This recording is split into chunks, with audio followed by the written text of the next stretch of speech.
from Dennis Dodd at CBS Sports that Tennessee is under investigation by the NCAA now for what is believed to be alleged major violations related to NIL. Sources confirmed the case is believed to center around quarterback Nico Iamaleava and the Spry Sports Group. That's Tennessee's largest collective. We heard numbers about Nico Iamaleava coming out of California last year or the year before, actually joining Tennessee's roster.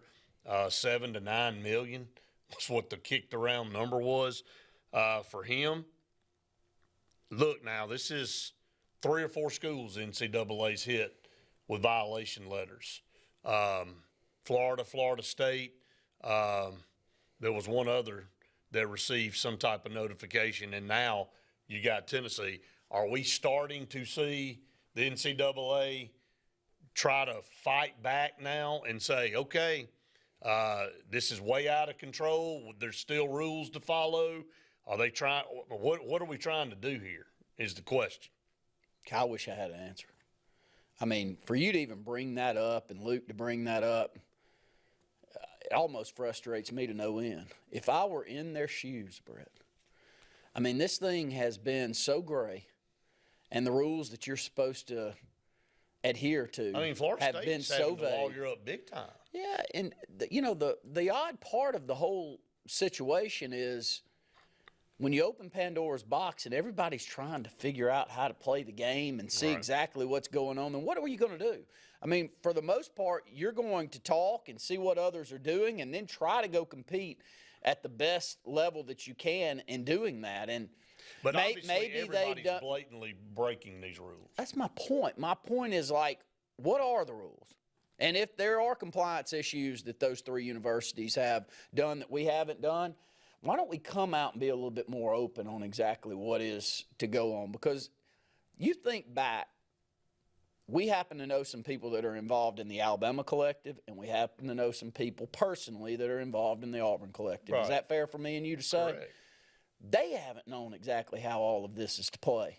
That thing's changed on the Auburn collective side multiple times since it began, just to try to stay up with what's going on at other universities. We all laughed, and we all said NIL was supposed to be a student-athlete's opportunity to go out and solicit advertisements, endorsements for themselves to make money. That's not how this is being done. Not when there's a collective. It ain't even close to that anymore.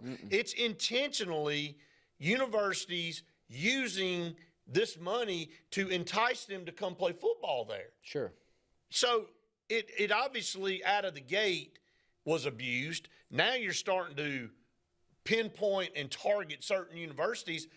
Ohio State just had an article come out where they pretty much openly said they spent $13 million. So where's their letter? Where's their investigation? Are they next now? I mean, there's no question that Auburn and Alabama and everybody else is doing it.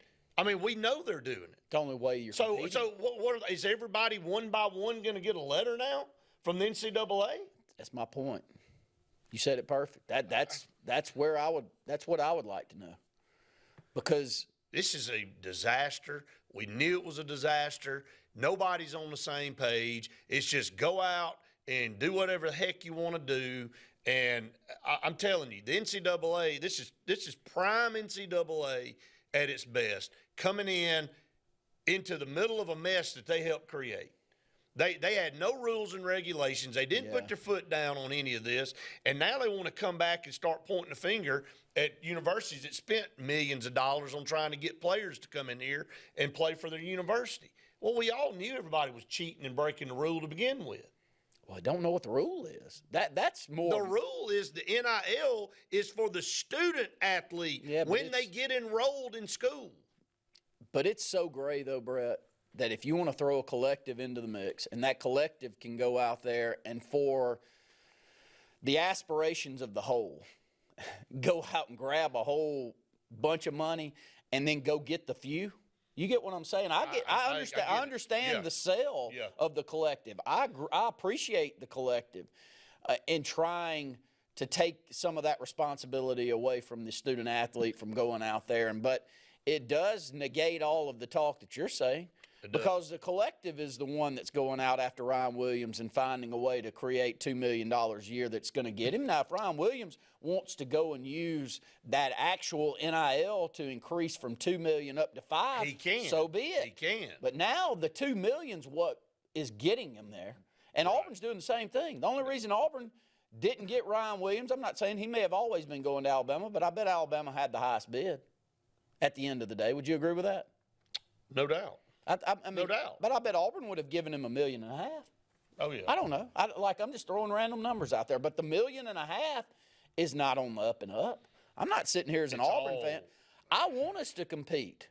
Like, whatever the gray area is the one that you better. Coming, though? I mean, it's a joke. We knew this was coming. Who was going to be targeted? Who was going to be the guinea pig here? Florida State. Let's just go ahead and pour salt on their wounds while they're down. I'm not a Florida State fan. I don't care. But what I'm saying is they went through a perfect season, and then they get the hose on the playoff bid, and then they're the first school to get hit with a letter. That I also heard that there's politics involved. That the guy that's over the NCAA mad at Ron DeSantis. So that's why they targeted Florida and Florida State. 2 schools in Florida. Correct. Yeah, it makes sense. So now I don't know about. Not surprised about that. I don't know about the Tennessee thing, but obviously there's something there, and we got a bunch of comments coming in. I'm gonna get to them here in the next segment. And we'll try to process this. We'll also get back to DJ Durkin talk, but to me this kind of trumps all of this because this has gotten to the point where, Randy, the week after Nick Saban retired was the most rabid, crazy week. Our phones blew up 90 all day. I mean, 23 out of the 24 hours we were getting text and messages.